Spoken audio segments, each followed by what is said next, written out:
Hi everyone, welcome back to another episode on Monday Positivity. If you're a new subscriber, welcome, and if you're a returning subscriber, welcome back. And if you're a new subscriber, consider subscribing and be part of the family, and let's grow together. And I'm excited to introduce a guest in today's episode whose journey and insights are truly transformative. His name is Matthew, and he's a dedicated men's coach with a mission to help men reach their fullest potential physically, emotionally, and spiritually. His journey began with meditation in 1999, taking him from Michigan to California, Thailand, Spain, and ultimately to Costa Rica. Throughout his travels, he's delved deep into questions like who am I and what is my purpose? His purpose, as he discovered, is to deepen his self knowledge and serve humanity. He believes that growth becomes limitless when it's directed toward the betterment of others.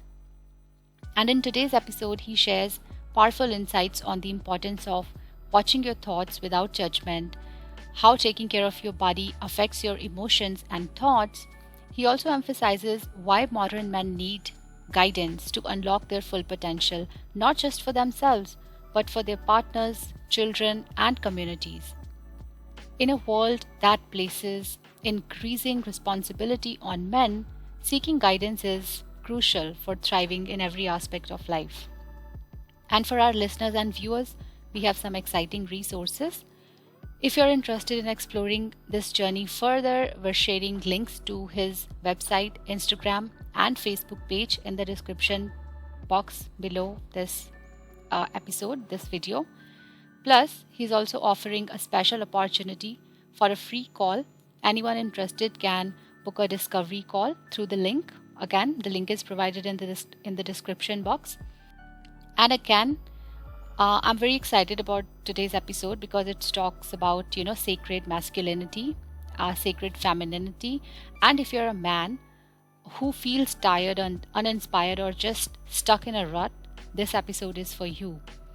And not only that, I mean, this episode is also for females because we all have masculine and feminine energies.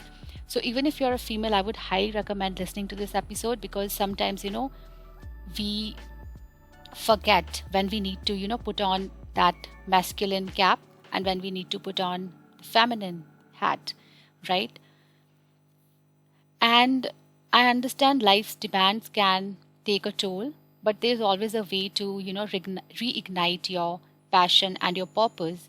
And our guest today has walked the path of self discovery and is now dedicated to helping you reach your full potential. So don't just listen, take action, explore the resources he has shared. I'm also sharing links to two free ebooks, right, by Matthew, and you can explore all the resources again in the description box. You can connect with him through the links in the description box. And if you are ready for real change, consider booking a free call. This is your chance to find the guidance you need to transform your life, improve your relationships, and thrive in every area. You deserve to feel energized and fulfilled, and this is the perfect place to start. So, without further ado, let's get started with today's episode. Well, let's start with your introduction. Tell us a little bit about yourself and what led you to become a men's coach. Like, what was the turning point for you? So like you, I've gone through your podcast, and I've always been on the journey to improve myself. And so, um, I was born and grew up in the U.S., and then I left when I was 21. I spent 5 years in Thailand where I learned meditation, as well as Buddhism I studied. And then I moved to Spain, where I spent another 5 years. And then I've been 13 years here in Costa Rica. And there was a point here where I was just turning 40, and I was sitting in the back.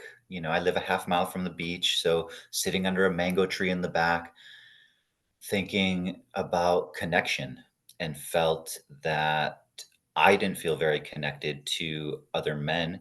Although I feel very connected to myself. I feel very connected to nature. I feel very connected to spirit, but I didn't feel very connected to other men because I didn't like to go out because I didn't drink very much. And so when men go out, it's like, oh, let's go have a beer.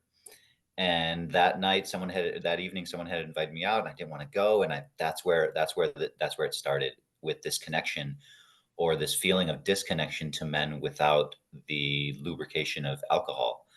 And so that was the moment that I said, oh, men need help. And I feel like I can help them with the previous experiences that I've had. Mhm. Okay. Yeah, so that's great actually. Now let's talk about sacred masculinity and why do you think it is important for men? So my coaching program, you have the 12 pillars of elevation vibration, which deals mostly with your body. Mhm. Um, I have things broken down where you have, Stephen Covey talks about the four tires, right? You have your physical, your mental, your social, emotional, and your spiritual. The sacred masculine is the spiritual. So what happened for me is I've been working, like I said, like you, have always been, wanting to improve myself. Your podcast about the morning routine is awesome. It's beautiful. And I never even heard of savers, but I do all of that stuff without like knowing it right now. And like right now is my meditation time, that I'm sacrificing today, but I think it's for a good cause. The sacred masculine is that fourth tire. It's when you have first your body comes first. People are like, is it the mind or the body? Well, the mind has to tell the body. And so once you take care of your body, and your body is this beautiful temple, the thoughts start to kind of get in line, and you can recognize them much easier, as well as your emotions. I've never tried to control my thoughts or control my emotions. I've just tried to watch them. And in watching them and noticing them and not judging them, again, something you say on your podcast is to go easy on yourself, And so I've always gone easy on myself and not judged my emotions or my thoughts. And what happened is I got to a certain level where I was like, okay, I'm on this journey of self development, but the self part of the development can only go so far. When you start to think about how you can use this to serve humanity, that's when you're starting to step into the sacred, right? So, for instance, Joseph Campbell wrote a book called The Thousand Faces of a Hero. And in it, he describes the 12 steps of the hero's journey. I won't get into it. There's the call to adventure, the refusal, the meeting of the mentor, et cetera, et cetera. And once you get to the reward is the sacred masculine, because you realize that the point of life is not to just improve yourself. The point of life is to improve life, improve humanity, right? So I got to a point where I believed that my gift to the world, essentially my duty, was to make the world a better place. And so that's stepping into the sacred masculine. I needed to go through 20 plus years of personal development before I could realize that all of this stuff I'm doing is meaningless unless I can share it with the world. Mhm. Right. And yes, I think, you beautifully said it all. Uh, and this is actually the first time, I'm talking about sacred masculinity or femininity on my podcast. So, Yeah, I actually, noticed. yeah. But I was always, looking out for people who could actually talk about it. I had like a few conversations with a few ladies, but then somehow it didn't happen. So, but yes, I'm like again, thank God. Uh, And a and couple other things about the sacred masculine is, the first thing about it, and what happened with me, is I recognized first the sacred feminine. Mhm. And once I recognized the sacred feminine, which both of them are buried deep within every human, Right. mostly behind generational wounds. So not even, the wounds that we're getting from our childhood. We're talking about generational wounds that they're buried behind. And Mhm. once I found the face sacred masculine, it was one night I was traveling with my wife, and I felt the sacred masculine, and then I looked a little bit deeper, and that's when the sacred masculine came. And literally from my heart shot up to and through the crown of my head and jumped up into God's heart and kept saying, keep going, you're on the path. And so it was this psychedelic experience almost, where I finally recognized it. But what I wanted to say, and I'm sorry for cutting you off, but the sacred masculine is you can't find it without looking for the sacred feminine as well. And they're together, right? It's the dance of Shiva and Shakti. Like, Shiva is not going to create the world dancing by himself. There has to be the intermingling, the dancing together. And so the sacred is as important as the sacred masculine is. It's equally important, the sacred feminine. So I encourage everyone to not necessarily look for one or the other, but to look for both. Right. And that's actually my next question. Because I've seen, like, people don't understand. What I have read is that, every one of us, we have, like, masculine and feminine aspects. People think that, okay, if it's like, if you're talking about a male, it's masculine, female, it's feminine. So talk about that as well, like feminine and masculine energies in each individual, and how do you address the balance between these two energies in your coaching?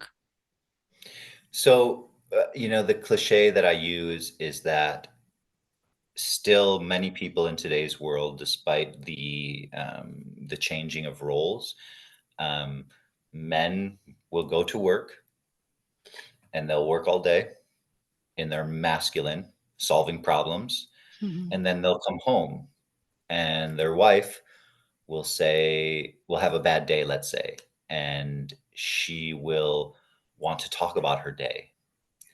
And so when you're in tune with the sacred masculine and the sacred feminine, you realize that the sacred feminine is not complaining about her day or talking about her day with aspirations to solve the problem. She just wants to get the negative energy out. And so a big mistake that a lot of my clients make is they'll go home and listen to their wives and try to fix the problem, and all that does is make the sacred feminine a little bit more upset. And so we have to recognize when to step into our sacred masculine and when to step into our sacred feminine. And so for me, when I come home, and I work at home, so going home is 5 steps to my apartment from the office. And my wife wants to, and I don't necessarily mean complain, but she wants to talk. I take my problem solving hat off and I put on my compassion hat, and I listen and I support. And that's all that I need to do.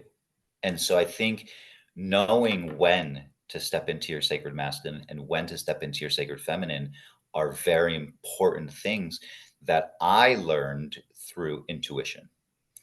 Because on my journey, I have always put a lot of effort and attention into understanding and listening to my intuition. And I remember at first, my intuition was this very soft voice that you could barely hear, Mhm. right? I remember in university, I went through a process of joining a group. And in that first meeting, there were three of us and we were all blindfolded and we were taken into this house and we had all these people yelling at us and telling us to do things, sit up, stand up, lay down, and then you had a soft voice who, at the end of the day, we found out was actually our leader, and the loud voices wouldn't stop unless we started doing what the soft voice said. So there was one guy who was speaking to us like this, and there was other guys yelling. And so once we listened to the soft voice, the other guys yelling at us to sit down, stand up, roll around, that all stopped. And my intuition was the same. When I first realized that I had intuition, it was very soft, the voice. And then as I trained it by doing things, inconsequential things, like it would say, talk to this person.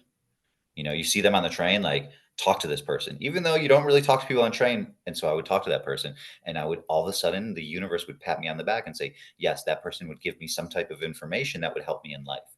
And so I Mhm. kept training it. And now my intuition is very loud. And so I rely on my intuition to tell me when to step into my masculine and when to step into my sacred feminine. And so I think that for me is how it works.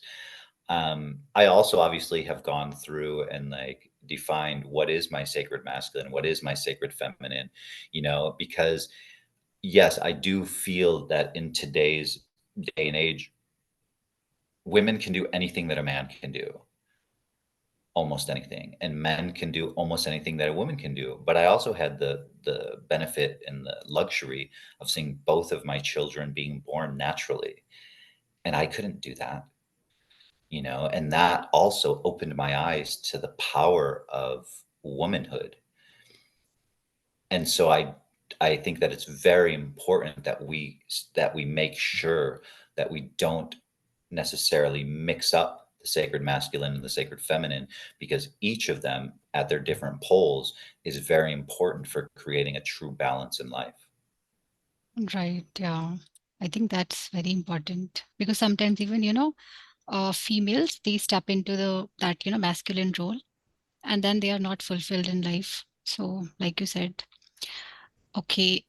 Uh, and now also let's talk about your coaching, vibration elevation. Talk about like what it's all about and how it will help men find their sacred masculine. So again, the sacred masculine is my top tiered program. Most people will come in through the 12 pillars of vibration elevation, and this is essentially, um, we're talking about a lot about the body, right? We have a perfect body by nature. We have a body that does so many things for us without us even recognizing it. Things like digestion, things like circulation of the blood, things like breathing. Breathing is one of those semi-conscious things that we don't even do. And by not putting attention into our breathing, we're all these like mouth breathers and shallow breathers when the body's not designed for that. The body is designed for deep, complete breathing. And so, with all of my clients, we start with breath because the breath is where you can live for weeks without food. You could possibly live for a couple days without water, but you literally can only live for a couple minutes without breath. And so, that just in that logic makes me think that breath is the most important thing. But, you get with breath, we start talking about eating habits. I don't get into what to eat because I've done many, many different diets and I've found out what works for my body. But certain things like how you eat, is there gratitude with your food? Are you chewing your food all the way like nature intended it, or are you bolting it and just swallowing it? Because when you do that, you have problems with digestion. And when you have problems with digestion, it affects everything because your body is completely interconnected. All systems are connected. And so when one system is overworked, it starts to overwork and it starts to put your other systems out of balance. Mhm. We talk about things like sleeping is a really important part of the process because many men have the same problem. We get into our 40s and all of a sudden we don't have energy to do the things we want because we've been taught that we have to work, we have to provide for our families, and then once we're done doing that, we're exhausted because we're not treating our bodies correctly and we're not feeding our bodies the right things they need to continue to have this energy. So essentially, the 12 pillars, and I won't go through all 12 pillars, you can read that in the ebook, but essentially what we're looking at doing is we're looking at getting the body into a very high functioning form. And what happens, the results to that are all of a sudden you see like my clients have like a lot more energy. And with this energy, they're allowed to do things like play with their kids. A lot of my clients had not difficult relationships with their wives, but uninspiring relationships with their wives. And when you start to get this new energy from the 12 pillars, all of a sudden there's new spark in your relationship. I dare say that almost all of my clients, I'm trying to think of anyone that's not, but all of my clients have had better relationships with their wives just by taking better care of their bodies and going through the program. And a lot of my clients, and this is something that is just a symptom of taking care of their bodies, but all of them have been able to actually make more money, and a lot of them by working less. So there's the amount of benefits that come from taking care of your body are almost infinite. But we have to remember that, and where I get with a lot of them, if you ask my clients, they'll say, what are the, what's one of the top things that you've gained from working with Matt? They'll say spiritual awakening, because many of my clients, they understand the idea of the body, and they understand that they have to take care of it. And so you start taking care of your body. And obviously, I tell everyone meditation, mindfulness, meditation, the formal meditation, like, I think is very important. But the informal meditation in the form of mindfulness throughout the day is much more important. So, I have a client who's like, oh, I can only sit for 20 minutes. I'm like, that's fine. It doesn't matter how long, as long as you integrate that sitting into the rest of your life, so that during the day, you're mindful of what you're doing. You're mindful of being next to the coffee maker during your break and eating those cookies. Are they serving you or are they not serving you? And through this mindfulness is how you can really start to advance your body. And once your body starts to advance, it's amazing the kind of thoughts that you start to have. Your thoughts are much more pure, much more compassionate, much more wise, and your emotions as well. I find that when you're not taking care of your body, and when you're feeding body these poisons, things like alcohol, things like pharmaceutical drugs, what happens is your thoughts and your emotions are, going crazy. And as soon as you start to try to take control of your body, your thoughts and your emotions become much easier to kind of recognize and name. I'm a big fan of recognizing and naming your thoughts and emotions, so that Mhm. they don't have power outside of yourself, because you are not your thoughts, you are not your emotions. I like what you said in your, I think it was the first one, about your morning routine, how you said, to take control of something that you can take control of. You can take control of your morning routine. You can't control necessarily the thoughts that come into your mind. But again, a consequence of taking care of your body is those thoughts become nicer. The thoughts become more positive. And to get back to what I was saying about my clients saying that spiritual awakening is something that they gain from just going through the 12 pillars, which is this idea of energy in your body, makes sense, because everything is connected. And once your body starts to connect, those thoughts that come through and the emotions are spiritual emotions. And that's when a lot of my clients are like, I want to step it up. I just had a client sign on for another 6 months, because he wants to do the sacred masculine. He feels like he's really good with the 12 pillars, and he wants to do the sacred masculine now, because he said, he was a 2 or 3 on the scale of 1 to 10 about his spiritual understanding. And he's like, now after going through the 12 pillars, all I can think about is my soul. And so that's why we're taking him into the sacred masculine. Right. Okay. And I yes, I do want to, mention your free ebooks and like all the, wonderful stuff you sent. So thank you so much for that. And okay. And do you also want to talk about your Wild men's retreat?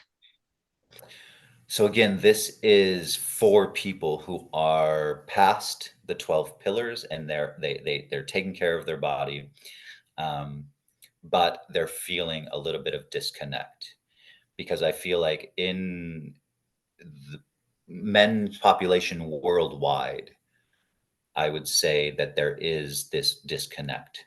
And I think there's a disconnect based on not really understanding our roles, right? So we had, before the Industrial Revolution, for, if you talk to some people, Homo sapiens are 200,000 years, other people say 50,000 years. Let's go with 50,000 years, right?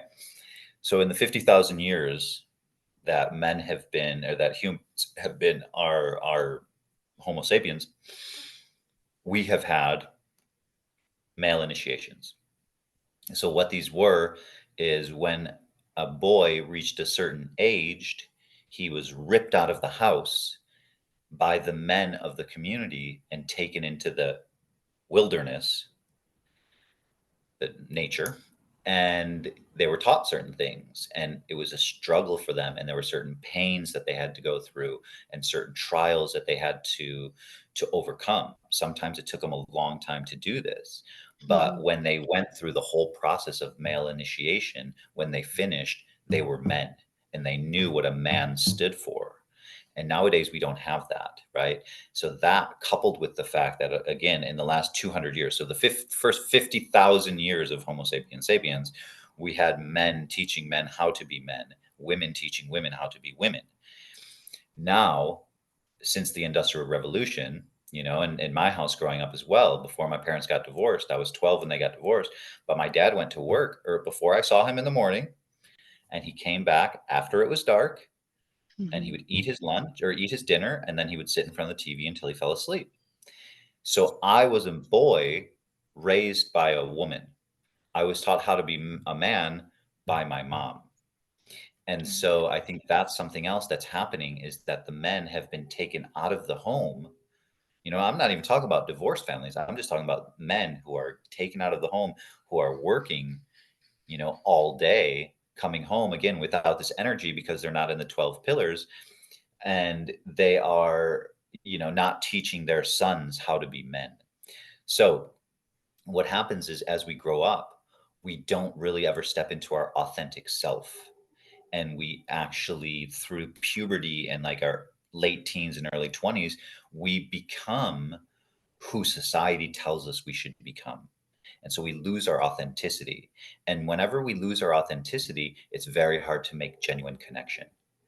And so the men's retreat is to provide a sacred space for men to take all of their masks off and to connect deeply with other men, so that they can clarify their purpose and what they're striving for in terms of how they're going to serve the world, as well as that they can recharge and refresh in a way that they can take this newfound energy that they've gained from being authentic with a Mhm. group of other authentic men. They can take it back to their homes and their communities and share it with their communities.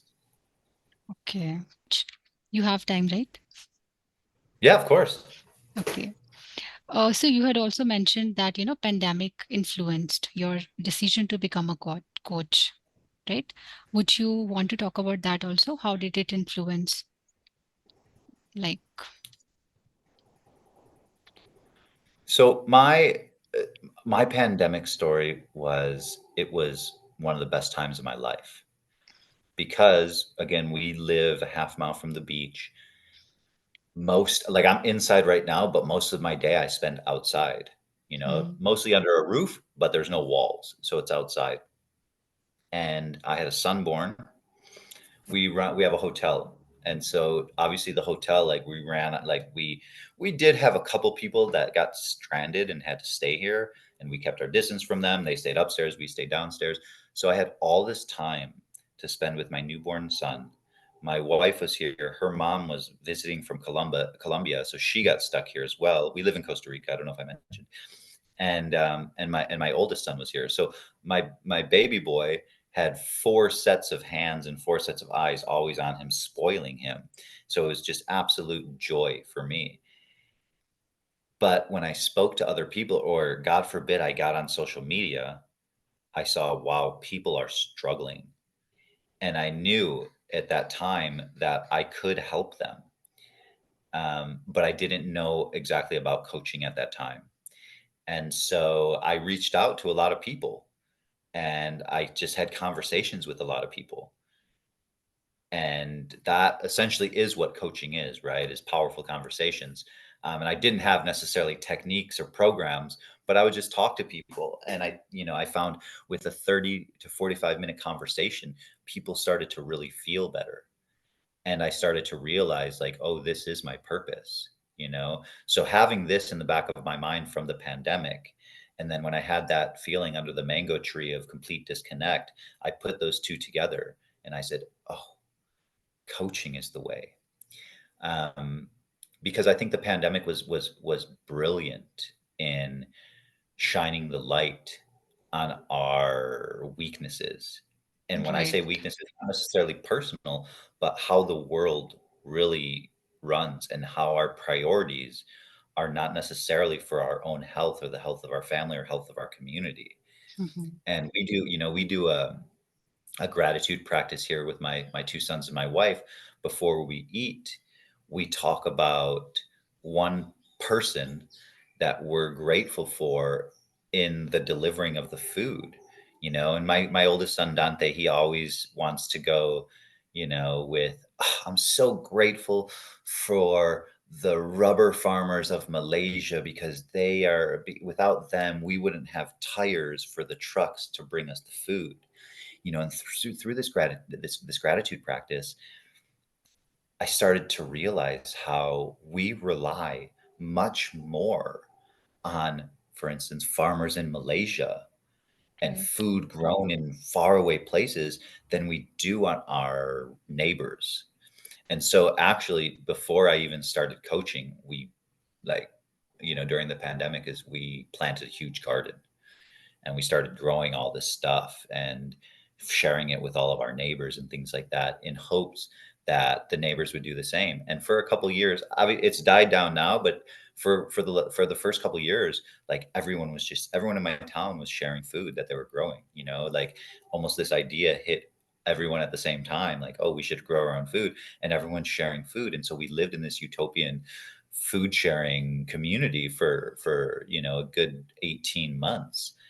um, and it was very, very powerful, right? And Right. it's very powerful to remember that the you know my one of my neighbors, this old lady who was here when we used to say, that the person closest to you is your closest neighbor, because if you ever need help, that's the person you contact. My dad lives countries away. So if I had an accident, I wouldn't call him because he couldn't do anything. I would call my neighbor. And that's something that's been lost in modern industrial world and this technological world, is that we don't have these strong relationships with our neighbors and our communities. And so Right. through coaching, that's another aspect that we dive into through coaching, is you are doing this for your personal growth, but your Hmm. personal growth is limited. But when you can start to think in your community style, or you think greater than you, that's when the true magic starts to happen, because you're actually growing for the benefit of your community. Right. And I love that, gratitude practice. I mean, I do every day. Try to write, 10 blessings. I don't try, I mean, I write. But I'm gonna start with that also, like, while eating, just try to remember, something to be grateful for, or someone, to be grateful for. Okay. Yeah, I remember in the podcast when you talked about this, I wrote that down: 10 blessings, gratitudes every morning. Yeah. Yeah, it's a great idea. I really also liked your podcast about the process instead of the outcome, because I think that's so profound, that people want the outcome. And Mhm. while they're reaching for that outcome, they're getting stressed out because they're not recognizing all the beautiful little nuggets of wisdom that are coming their way through the process. And they get this Right. tunnel vision of just the goal, and they're not enjoying the process. And the process is everything. Like you said, you have this goal.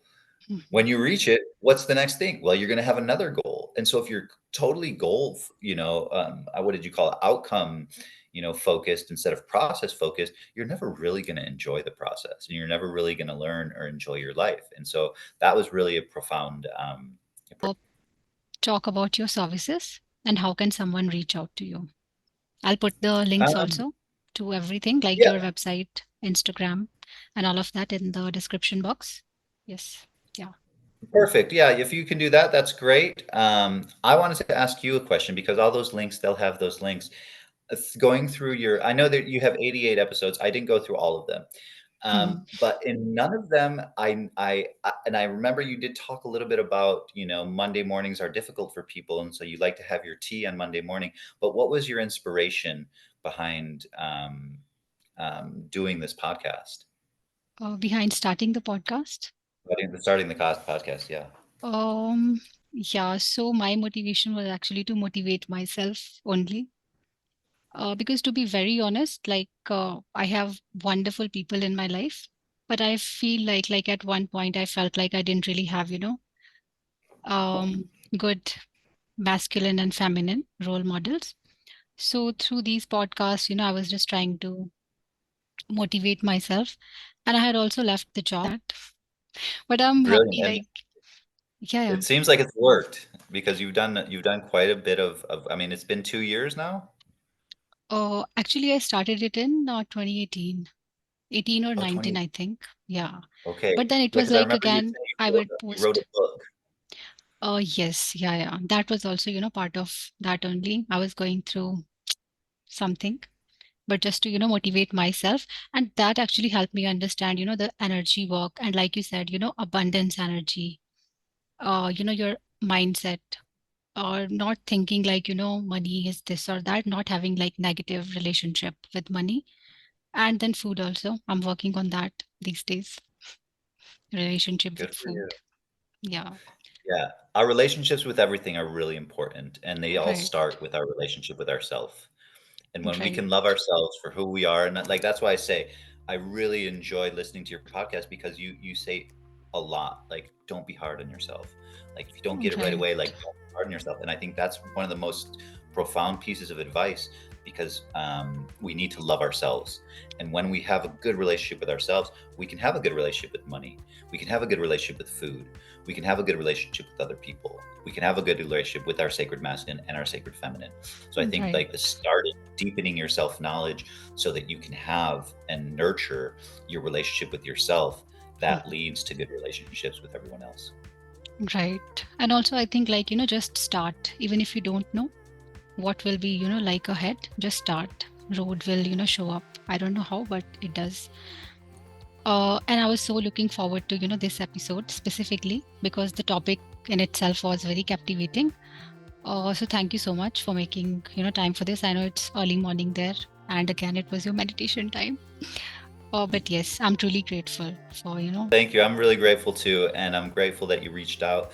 And I know that we just barely touched the surface of a lot of these things. And so if your listeners want more, yeah, yeah, and I hope they will reach out to you and say that they want to, another episode, I would be more than willing to do another episode. It's very easy to talk to you. You hold the space really well. So I'm very grateful